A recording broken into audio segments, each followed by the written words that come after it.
Hello dear students, good morning. Welcome to online Chemzone chemistry classes.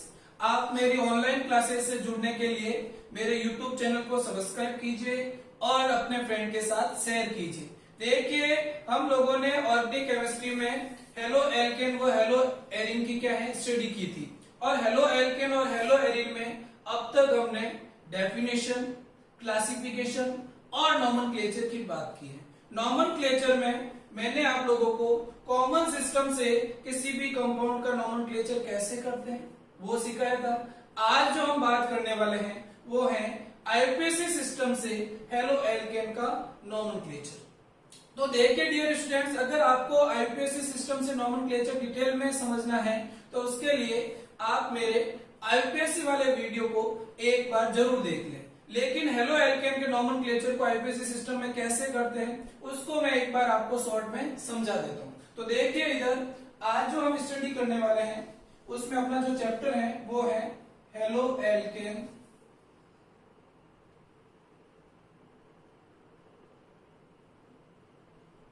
And hello arenes.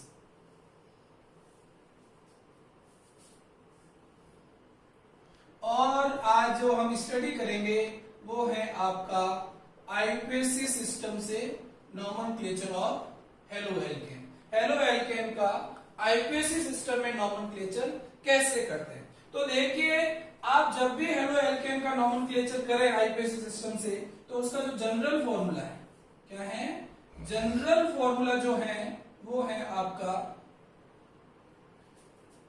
Halo alkane. आप जब भी किसी भी alkyl halide का नॉमेनक्लेचर करें तो आप किस फॉर्मेट में करेंगे, हेलो एल्केन के फॉर्मेट में करेंगे। ये इसका क्या होगा, जनरल फॉर्मूला होगा। और यहां पर जो हेलो वर्ड है, क्या कहा, hello word always present in form of prefix. ये हमेशा क्या है, प्रीफिक्स की फॉर्म में प्रेजेंट होगा। कौन, आपका हेलो वर्ड। जैसे फॉर एग्जांपल अगर कहीं पर F माइनस आ जाए तो आप क्या बोलोगे, फ्लोरो। अगर आपका Cl माइनस आ जाए तो इसे क्या बोलोगे, क्लोरो। अगर आपका Br माइनस आ जाए तो उसे आप क्या बोलोगे, ब्रोमो। अगर आपका I माइनस आ जाए तो उसे आप क्या बोलोगे, आयो। समझ में आ गई। मतलब इसको आपको हेलो फॉर्म में एज ए प्रीफिक्स के फॉर्म में लिखना है। समझ में आ गई। अब देखिए, आप लोग जब भी आईयूपीएसी सिस्टम में नॉमेनक्लेचर करते हैं तो आपके जो कुछ बेसिक्स रूल्स है उसमें जो फर्स्ट रूल आपका है कि आप सबसे पहले क्या करते हो, कार्बन चेन सिलेक्ट करते हो। First of all we select carbon chain, और उसमें जो कार्बन चेन सिलेक्ट करने के रूल है उनको फॉलो करते हो। जैसे ही कार्बन चेन सिलेक्ट कर देते हो फिर उसकी क्या करते हो, नंबरिंग करते हो, और नंबरिंग के जो रूल है उनको फॉलो करते हो। फिर आप उसमें से प्रीफिक्स और सफिक्स को आइडेंटिफाई करते हो, और हमेशा प्रीफिक्स को उनकी पोजीशन बताते हुए पहले प्रीफिक्स को अल्फाबेटिकल ऑर्डर में, देन मेन हाइड्रोकार्बन, देन उसका आप जो है सफिक्स यूज करते हो। ये आपके क्या है, कुछ जनरल रूल्स हैं। तो अब देखिए, हेलो एल्केन के नॉमेनक्लेचर में मैं आपके सीधे एग्जांपल ले रहा हूं। तो देखिए, मैं सबसे पहला एग्जांपल लिया। फॉर एग्जांपल मैंने ये लिखा, क्या लिखा, CH3 CH2 Cl। Simplest example है। अब देखिए, इसमें मैंने ये कार्बन चेन सिलेक्ट की, ये कार्बन चेन होगी। फिर आप क्या करते हो, नंबरिंग। तो नंबरिंग हमेशा सब्स्टिट्यूएंट की डायरेक्शन से, तो सब्स्टिट्यूएंट यहां पर है तो यहाँ 1 और ये 2। अब देखिए, इसका आईयूपीएसी नाम लिखना है तो आप क्या कहोगे, 1, और 1 पे कौन है, क्लोरो, तो क्या लिखोगे 1 क्लोरो। और फिर आपके ये 2 कार्बन वाला कौन होता है, एथेन, तो आप क्या लिखोगे, एथेन, 1 क्लोरो एथेन हो गया इसका। देखिए आगे नेक्स्ट एग्जांपल हम ले, जैसे मैंने ये एग्जांपल लिया, CH3 CH Cl CH3। वही इसमें कार्बन चेन सिलेक्ट की, फिर आप नंबरिंग करोगे, चाहे नंबरिंग इधर से करो चाहे नंबरिंग इधर से करो, क्योंकि दोनों ही पोजीशन से सब्स्टिट्यूएंट क्या है, जो है सेम डिस्टेंस पे है। तो मैंने इधर से नंबरिंग की, जैसे 1 2 3। अब देखिए, इधर 2 पे कौन है, क्लोरो, तो अपन क्या लिखेंगे, 2 क्लोरो। फिर देखिए कितने कार्बन है, 3 कार्बन है, तो 3 कार्बन के लिए क्या होता है, प्रोप, और एल्केन है तो क्या हो गया, प्रोपेन। तो ये इसका क्या हो गया, आईयूपीएसी नेम हो गया। अब देखिए, ऐसे ही मैं एक और एग्जांपल लूं, जैसे मैंने फॉर एग्जांपल ये लिया, जैसे मैंने यहां पर Cl लिया, यहां मैंने Br दिया। अब मैं क्या करूंगा, यहां पर first of all we select carbon chain, तो मैंने ये कार्बन चेन सिलेक्ट, देखिए इधर ये कार्बन चेन सिलेक्ट हो गई। अब कार्बन चेन सिलेक्ट होने के बाद में आपको क्या करनी है, नंबरिंग करनी है। तो देखिए एक बार मैंने इधर से नंबरिंग की 1 2 3 4 और 5, समझ में आ गई। इसी टाइप से एक बार मैंने इधर से नंबरिंग की 1 2 3 4 और 5। अब देखिए जैसे ही आपने नंबरिंग की तो यहाँ पर देखो 2 और इधर से नंबरिंग करते हैं तो 2 और 4 पे सब्स्टिट्यूट, और इधर से नंबरिंग करते हैं तब भी 2 और 4 पे सब्स्टिट्यूट। तो अब कंडीशन ये है कि इधर भी 2 और 4 पे सब्स्टिट्यूट है, इधर भी 2 और 4 पे सब्स्टिट्यूट, तो नंबरिंग ये वाली सही है या ये वाली सही है। ऐसी कंडीशन जब आ जाए तो उसके लिए रूल क्या है कि अगर दो सब्स्टिट्यूट एक दूसरे की इक्विवेलेंट पोजीशन पर, क्या कहा मैंने कि अगर दो सब्स्टिट्यूट एक दूसरे की इक्विवेलेंट पोजीशन पर हो तो उस कंडीशन में आप नंबरिंग हमेशा उस डायरेक्शन से करेंगे जिधर से अल्फाबेटिकल ऑर्डर में पहले आने वाला सब्स्टिट्यूट क्या हो, नजदीक हो या क्लोज हो। तो देखिए इधर से नंबरिंग करते हो तो 2 पोजीशन पे क्लोरो का C, और 4 पोजीशन पे कौन है, ब्रोमो का B। जबकि इधर से नंबरिंग करते हो तो 2 पोजीशन पे कौन, ब्रोमो का B, और 4 पोजीशन पे क्लोरो का C। तो अल्फाबेटिकल ऑर्डर में पहले आने वाला कौन है, ब्रोमो। तो नजदीक इधर से पड़ रहा है, इधर से, तो इसका मतलब ये वाली नंबरिंग तो क्या होगी, सही होगी, और ये वाली क्या होगी, रॉन्ग होगी। तो अब इसका नेम क्या होगा, देखिए इधर 2 पे क्या है, ब्रोमो, तो क्या लिख दिया 2 ब्रोमो।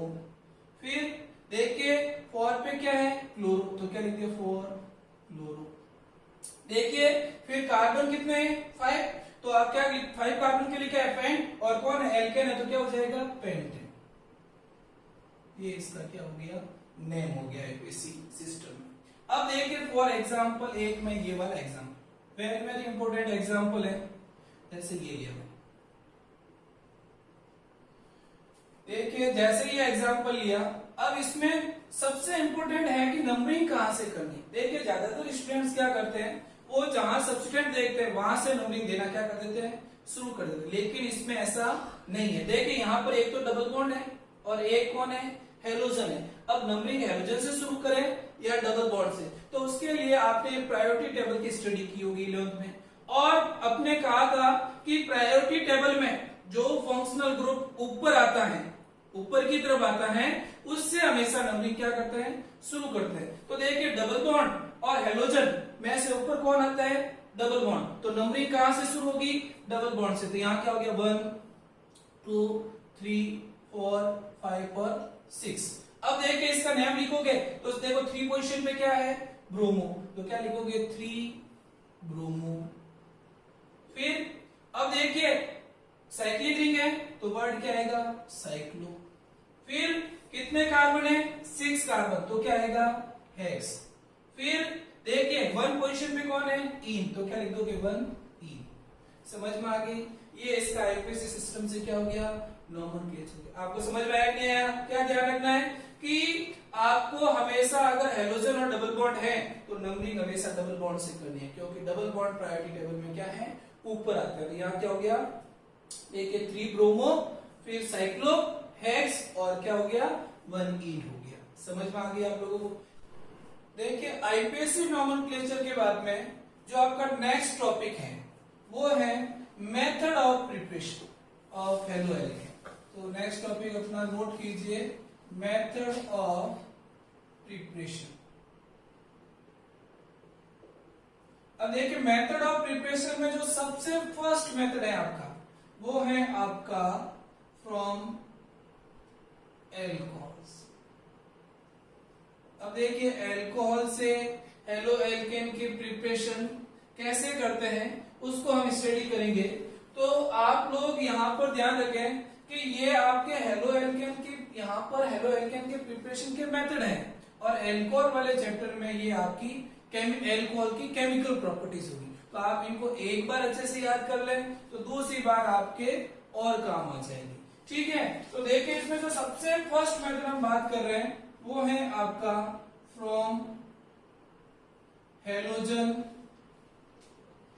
एसिड्स।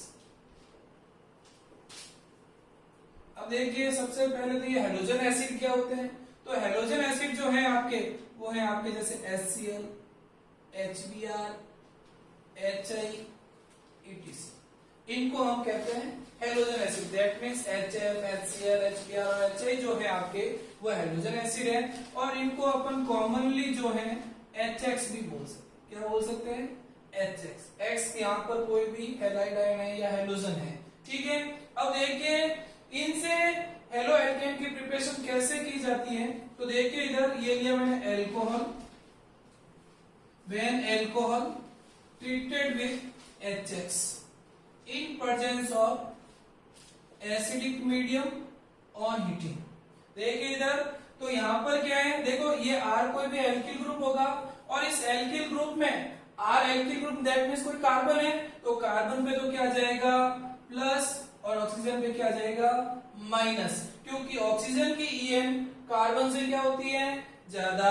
ऐसा कैसे, देखो H और X में हाइड्रोजन पे क्या जाएगा प्लस और X पे क्या जाएगा माइनस, क्योंकि X की जो EN है वो हाइड्रोजन से क्या होती है ज्यादा होती है। तो यहां से देखो माइनस वाला प्लस वाले के साथ और प्लस वाला माइनस वाले के साथ, तो यहां से ये वाटर मॉलिक्यूल रिमूव होके आपके जो है ये एक ये बनेगा हेलो एल्केन और साथ में ये वाटर मॉलिक्यूल क्या हो जाएगा रिमूव हो जाएगा। तो ये आपका क्या बना halo alkane. Halo alkane which is also known as alkyl halide। समझ में आ गई। यहां से ये वाटर मॉलिक्यूल रिमूव होकर आपके क्या हो गया हेलो एल्केन की प्रिपरेशन होगी। ये तो आपका सिंपलेस्ट मेथड है। अब देखिए इसकी मैकेनिज्म क्या है। तो इसकी देखो मैकेनिज्म की बात करूं मैं आपके, तो यहां पर जैसे ये मैंने लिया alcohol, alcohol treated with HX। अब देखिए HX जो है आपका वो एक हेलोजन एसिड है क्या, और जो एसिड होते हैं एसिड की नेचर क्या होती है H प्लस आयन देना। ये किसी भी स्पीशीज को क्या कर सकते हैं H प्लस आयन दे सकते हैं। तो देखो इस अल्कोहल के ऑक्सीजन पे क्या है लोन पेयर। इन लोन पेयर पर ये H प्लस आयन देके इसका क्या करेगा प्रोटोनेशन। जैसे इसका प्रोटोनेशन होगा तो देखो ऑक्सीजन के 3 बॉन्ड बनते हैं, ऑक्सीजन पे क्या जाएगा पॉजिटिव चार्ज। अब ऑक्सीजन क्या है एक मोर इलेक्ट्रोनेगेटिव एलिमेंट है और इस मोर इलेक्ट्रोनेगेटिव एलिमेंट पे पॉजिटिव चार्ज क्या होता है लेस स्टेबल। तो उस कंडीशन में ये वाटर मॉलिक्यूल यहां से रिमूव हो सकता है और इसके रिमूव होने के 2 प्रोसीजर हो सकते हैं, या तो SN1 मैकेनिज्म से और या आपकी SN2 मैकेनिज्म से। अब देखिए आप यहां पर एक चीज ध्यान रखें कि अगर ये आपका जो एल्किल ग्रुप है वो आपका 3 डिग्री या एरोमेटिक या ऐसा कार्बोकेटाइन बनाए जो रेजोनेंस के द्वारा क्या है स्टेबल है। तो देखिए फॉर एग्जांपल जैसे ये R कोई आपका ऐसा ग्रुप है, क्या है ये ऐसा ग्रुप है और यहाँ पर ये OH H और ये प्लस ऐसा होता है। ये R क्या होता है ऐसा ग्रुप होता है। जैसे ये कार्बन है इस पे 3 एल्किल ग्रुप, तो ये कौन सा 3 डिग्री, तो यहां से जब H2 निकलेगा तो कौन सा बनेगा 3 डिग्री कार्बोकेटाइन बनेगा। तो मैंने ये कहा कि अगर 3 डिग्री और एरोमेटिक कार्बोकेटाइन बनने की पॉसिबिलिटी हो तो उस कंडीशन में जो मैकेनिज्म होगी यहां पर वो होगी SN1। और जब SN1 मैकेनिज्म होगी तो पहले यहां से ये बॉन्ड ब्रेक होगा। देखो ये बॉन्ड ब्रेक होगा तो बॉन्ड के इलेक्ट्रॉन लेगा तो यहां से H2 क्या हो जाएगा रिमूव और R पे क्या आ जाएगा पॉजिटिव। अब देखो R पे पॉजिटिव चार्ज तो यहाँ इलेक्ट्रॉन डेंसिटी कम है तो आप यहाँ X माइनस का क्या करा देंगे न्यूक्लियोफिलिक अटैक करा देंगे और न्यूक्लियोफिलिक अटैक करा के यहाँ एल्किल हैलाइड की क्या कर लेंगे प्रिपरेशन कर देंगे। लेकिन अगर ये R ग्रुप 3 डिग्री या एरोमेटिक कार्बोकेटाइन बनाने की पॉसिबिलिटी नहीं रखता है, मतलब ऐसा कार्बोकेटाइन नहीं बना रहा है जो रेजोनेंस के द्वारा स्टेबल हो या 3 डिग्री कार्बोकेटाइन हो या एरोमेटिक कार्बोकेटाइन हो, तो उस कंडीशन में जो मैकेनिज्म होगी वो SM2 होगी और SM2 होगी तो यहाँ बैक साइड अटैक क्या होगा बैक साइड अटैक होगा और बैक साइड अटैक होके आपके जो है ये एल्किल हैलाइड और ये आपका S2 रिमूव। समझ में आ गया आप लोगों को यहाँ तक, ठीक है। तो इसकी मैकेनिज्म समझ में आ गई। देखो इधर क्या हुआ कि alcohol treated with halogen acid, then halogen acid gives H plus ion because acid है और एसिड का काम होता है प्रोटॉन डोनेट करना, तो ये H प्लस आयन देगा जिसका क्या हो गया प्रोटोनेशन। प्रोटोनेशन होने के बाद में ऑक्सीजन पे क्या आ गया पॉजिटिव चार्ज और ऑक्सीजन पे पॉजिटिव चार्ज क्या होता है लेस स्टेबल, तो यहां से ये H2 क्या होगा रिमूव होगा और इसके H2 के रिमूव होने के 2 प्रोसीजर हो सकते हैं, या तो SN1 मैकेनिज्म से या SN2 से। देखिए अगर SN1 मैकेनिज्म कब होगी, जब ये R ग्रुप SN3 डिग्री या एरोमेटिक या रेजोनेंस द्वारा स्टेबलाइजेशन वाले कार्बोकेटाइन फॉर्मेशन की पॉसिबिलिटी रखता है तो कौन सी, SN1। अदरवाइज आपकी क्या होगी, SN2। SN1 होगी तो पहले H2 रिमूव होगा, कार्बोकेटाइन बढ़ेगा, फिर उस पे X अटैक करेगा और एल्किल हैलाइड की प्रिपरेशन होगी। और अगर SN2 होगी तो सीधा बैक साइड अटैक होगा, H2 रिमूव होकर आपके एल्किल हैलाइड की क्या हो जाएगी, प्रिपरेशन हो जाएगी। ये तो आपकी क्या होगी, मैकेनिज्म होगी। अब ये है क्वेश्चन कि अगर आपको डिफरेंट हैलोजन एसिड दिए हो, क्या कहा मैंने कि अगर आपको डिफरेंट हैलोजन एसिड दिए हैं, जैसे एक बार HCl दे दिया, एक बार HBr दे दिया, एक बार HI दे दिया और फिर उनको अल्कोहल के साथ ट्रीटेड किया जाता है, रिएक्शन करवाई जाती है, तो कौन सा प्रोडक्ट ज्यादा अमाउंट में बनेगा, दैट मींस कौन सा हैलोजन एसिड ज्यादा रिएक्टिव है, उसको आइडेंटिफाई करना है। तो देखिए उसके लिए हम जो है यहाँ पर बात कर रहे हैं रिएक्टिविटी ऑफ हैलोजन एसिड। किसकी बात कर रहे हैं, रिएक्टिविटी ऑफ हैलोजन एसिड। तो अपना जो नेक्स्ट टॉपिक है इसमें वो है रिएक्टिविटी ऑफ हैलोजन एसिड। अब देखिए जब हैलोजन एसिड की रिएक्टिविटी की बात करें तो देखिए एक बार मैंने HCl लिया, एक बार मैंने HBr लिया, एक बार मैंने HI लिया, ठीक है। अब देखिए इधर आपको पता है कि जब पीरियोडिक टेबल में आप अप टू डाउन जाते हो तो साइज ऑफ हैलोजन क्या होती है, इंक्रीज होती है, साइज ऑफ इंक्रीज, इनकी जो हैलोजन की साइज क्या है वो इंक्रीज हो रही है। तो यहां पर भी देखो यही हो रहा है कि आप लेफ्ट टू राइट जा रहे हो तो साइज ऑफ हैलोजन क्या हो रही है, इंक्रीज हो रही है, साइज ऑफ हैलोजन क्या हो रही है, इंक्रीज हो रही है। देखिए अगर साइज ऑफ हैलोजन इंक्रीज होगी तो आपकी ओवरलैपिंग क्या होगी, डिक्रीज होगी, overlapping in between H and X decrease. अब देखिए अगर हाइड्रोजन और हैलोजन के बीच में ओवरलैपिंग डिक्रीज होगी तो उस कंडीशन में आप क्या कहोगे, वीक बॉन्ड का फॉर्मेशन होगा, क्या होगा, वीक बॉन्डिंग होगी या वीक बॉन्ड होगा। और आपको पता है वीक बॉन्ड इजीली क्या हो जाते हैं, ब्रेक हो जाते हैं, easily break.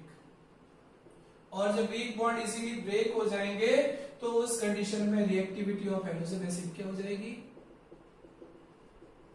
Of halogen acid increase. देखिए इधर मैंने क्या कहा कि लेफ्ट टू राइट जाने पर साइज ऑफ हैलोजन क्या हो रही है, इंक्रीज हो रही है।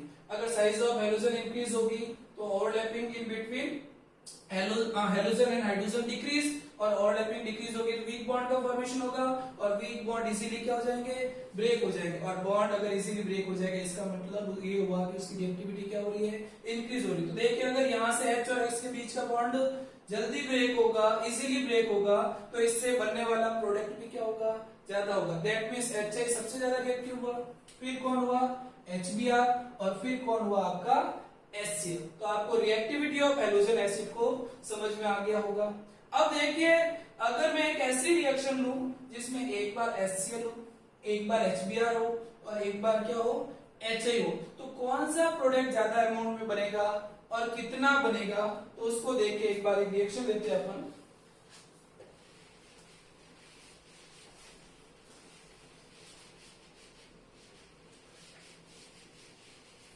देखिए इधर ये मैंने रिएक्शन ली, ये मैंने एल्कोहल लिया, कौन सा, एथेनॉल लिया। इस एथेनॉल की रिएक्शन एक बार HCl के साथ इन प्रेजेंस ऑफ एनहाइड्रस ZnCl, एक बार इसकी जो रिएक्शन है वो आपके HBr के साथ इन presence of concentrate H2SO4 and heat. एक बार मैंने करवाई HI के साथ इन प्रेजेंस ऑफ कंसंट्रेट H2SO4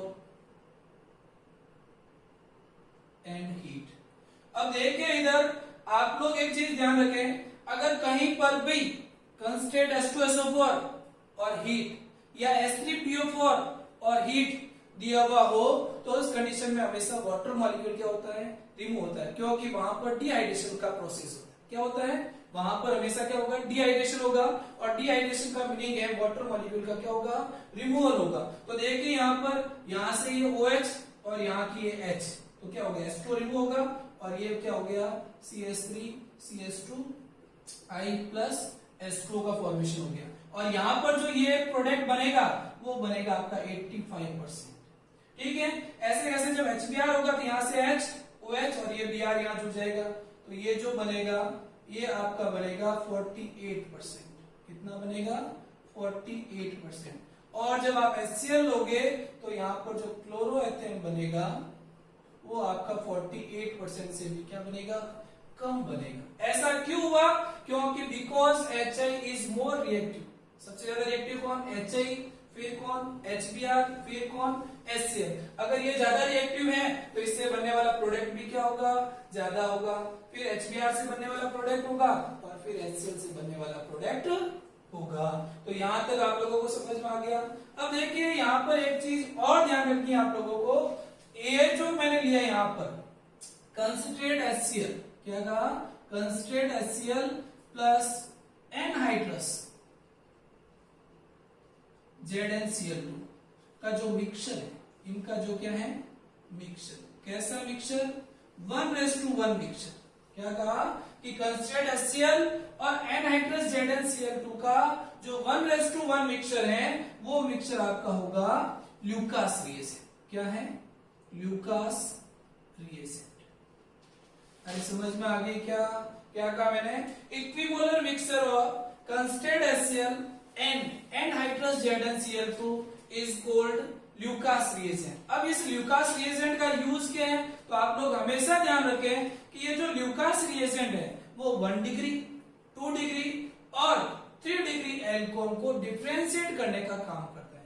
अगर आपको लैब में 3 डिफरेंट एल्कोहल है, 1 डिग्री, 2 डिग्री और 3 डिग्री, और उनको आइडेंटिफाई करना है कि कौन सा 1 डिग्री है, कौन सा 2 डिग्री है, कौन सा 3 डिग्री है, तो उस कंडीशन में आप ल्यूकास रिएजेंट को काम में ले सकते हो। और ल्यूकास रिएजेंट क्या होता है, concentrate HCl plus anhydrous ZnCl2। समझ में, अब ये कैसे डिफरेंशिएट करता है, तो जब हम अल्कोहल वाले चैप्टर की स्टडी करेंगे तो उस कंडीशन में वहां पर हम जो है इस ल्यूकास रिएजेंट की फिर से बात करेंगे और आइडेंटिफाई करेंगे कि वो कैसे 1 डिग्री, 2 डिग्री और 3 डिग्री को डिफरेंशिएट करता है। समझ में आ गया आप लोगों को।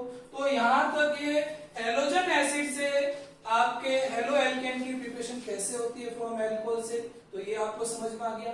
अब हम जो सेकंड मेथड इसमें बात कर रहे हैं, फ्रॉम अल्कोहल से जो सेकंड मेथड है वो आपका very important reaction according to CBSE and RBSE board exam, और वो रिएक्शन है आपकी डार्जन रिएक्शन। देखिए बहुत बार एग्जाम में पूछी हुई रिएक्शन है। तो अब हम बात कर रहे हैं डार्जन रिएक्शन। तो देखिए डार्जन रिएक्शन क्या है, ये जो बी रिएक्शन है इसमें वो है डार्जन रिएक्शन। अब देखिए डार्जन रिएक्शन क्या है, तो सुनिए इधर मैं क्या कह रहा हूं कि when alcohol treated with thionyl chloride, क्या कहा, when alcohol treated with thionyl chloride in presence of pyridine, then pure alkyl chloride will be formed. Such reaction is known as डार्जन reaction. देखिए इधर मैंने क्या कहा कि when alcohol treated with thionyl chloride SOCl2, thionyl chloride क्या होता है, SOCl2, when alcohol treated with thionyl chloride in presence of pyridine, then pure alkyl chloride will be formed. Such reaction is known as डार्जन reaction. देखिए इधर मैंने क्या कहा कि when alcohol treated with thionyl chloride in presence of pyridine, then pure alkyl chloride will be formed. Such reaction is known as डार्जन reaction. अब देखिए इधर यहां पर क्या है, जैसे मैंने ये लिया एल्कोहल लिया, इस एल्कोहल की रिएक्शन हम करवा रहे हैं थायोनिल क्लोराइड के साथ। किसके साथ?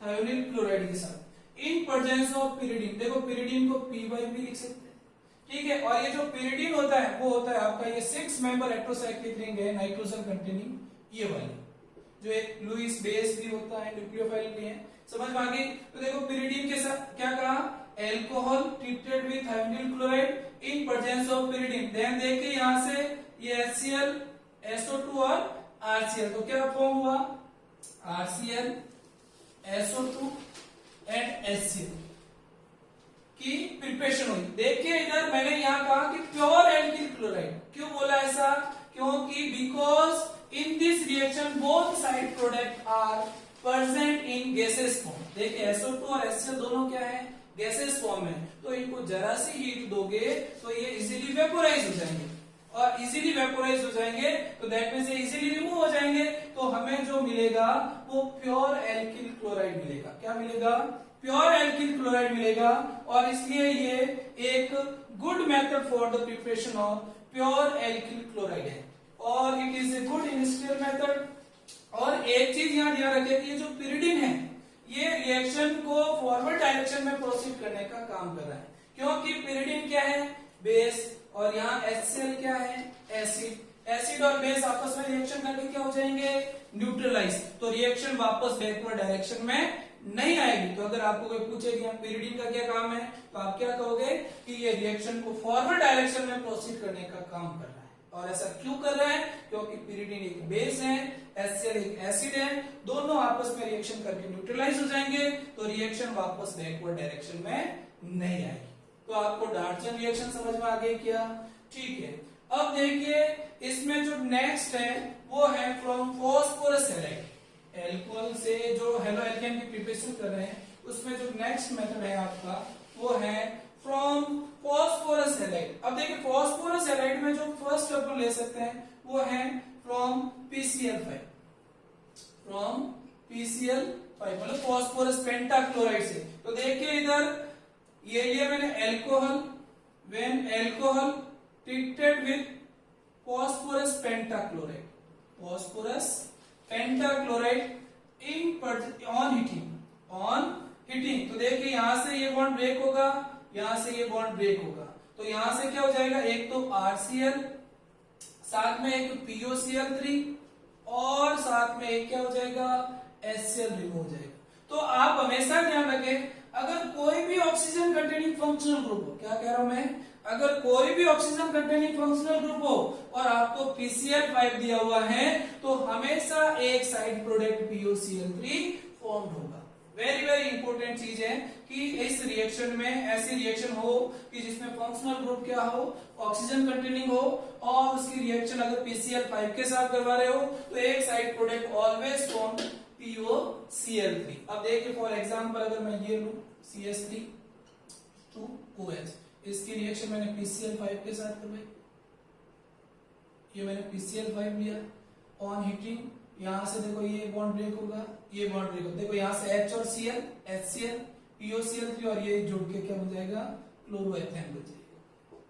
तो ये तुम्हारा POCl3 और ये आपका HCl। तो फॉस्फोरस हैलाइड में आपको PCl5 से समझ में आ गया होगा। अब इसमें जो नेक्स्ट मेथड है वो है फ्रॉम PCl3 या PX3, फ्रॉम PX3। तो देखिए PX3 से कैसे हेलो एल्केन की प्रिपरेशन होती है, तो अगला जो मेथड है वो इसी में फ्रॉम PCl3 या और करके मेरे को PX3। अब देखिए PX3 से हम कैसे हेलो एल्केन प्रिपेयर करें, तो इसके लिए देखो 3 मोल एल्कोहल के कंज्यूम होंगे। कितने मोल? 3 मोल, मतलब आपको 3 मॉलिक्यूल ऑफ एल्कोहल लेने, ये 3 मॉलिक्यूल लिए, इसकी रिएक्शन आपको PX3 के साथ करवानी है। और जब आप PX3 के साथ कराओगे तो यहां से ध्यान रखना, यहां से कार्बन ऑक्सीजन बॉन्ड ब्रेक होगा, क्योंकि ये जो फॉस्फोरस हैलाइड है हमेशा एल्कोहल के साथ कार्बन ऑक्सीजन बॉन्ड क्लीवेज वाली क्या है, रिएक्शन देते हैं। तो यहां से जब कार्बन ऑक्सीजन बॉन्ड क्लीवेज होगा तो देखिए इधर इस पे नेगेटिव, इस पे क्या है, पॉजिटिव, और इस पॉजिटिव के साथ ही नेक्स्ट जुड़ जाएंगे, तो क्या बन जाएगा 3RX और साथ में एक साइड प्रोडक्ट बनेगा आपका 3 तो H बचे, 3 ऑक्सीजन और एक फॉस्फोरस, तो साइड प्रोडक्ट क्या बन गया H3PO3। तो आप हमेशा ऑलवेज ध्यान रखें कि अगर किसी भी ऑक्सीजन कंटेनिंग फंक्शनल ग्रुप की रिएक्शन PX3 के साथ करवाएं तो उस कंडीशन में एक साइड प्रोडक्ट H3PO3 ऑलवेज बनेगा। तो क्या याद रखना है कि अगर PCl5 दिया तो साइड प्रोडक्ट क्या बनेगा POCl3, और अगर आपका PX3 दिया है तो हमेशा साइड प्रोडक्ट क्या बनेगा H3PO3 बनेगा। समझ में आ गई। अब देखिए ये हो सकता है आपको PX3 बना दे, ये आपसे इसको भी प्रिपेयर करवा दे। देखिए इधर तो इसकी प्रिपरेशन कैसे होती है, तो हमेशा ध्यान रखना twice P react with 3H2 then formed 3 मतलब ये जो है आपके ट्वाइस PX3 क्या बन जाएगा ट्वाइस PX3 बन जाएगा। अब देखिए जैसे कोई ऐसी रिएक्शन दे दे आपको 3ROH जैसे ये दे दिया मतलब जो है 3CH3 CH2OH और आपको एरो पे ऐसे लिखा हुआ मिले P+H2, तब भी आप ध्यान रखना कि ये फॉस्फोरस और H2 मिलकर क्या बनाएंगे PX3। दैट मींस एल्कोहल की रिएक्शन आपको किसके साथ करानी है PX3 के साथ, तो यहां से कराओगे क्योंकि बिकॉज बोथ फॉर्म PX3, और फिर यहां पर क्या होगा ये माइनस ये प्लस, माइनस के साथ ये प्लस और ये माइनस, ऑक्सीजन मोर इलेक्ट्रोनेगेटिव इस पे नेगेटिव और इस पे पॉजिटिव, तो पॉजिटिव के साथ 3x जुड़ जाएंगे तो 3CH3 CH2X और फिर आपका वही साइड प्रोडक्ट बन जाएगा H3PO3। तो आपको हेलो एल्केन की एल्कोहल से प्रिपरेशन समझ में आ गई क्या।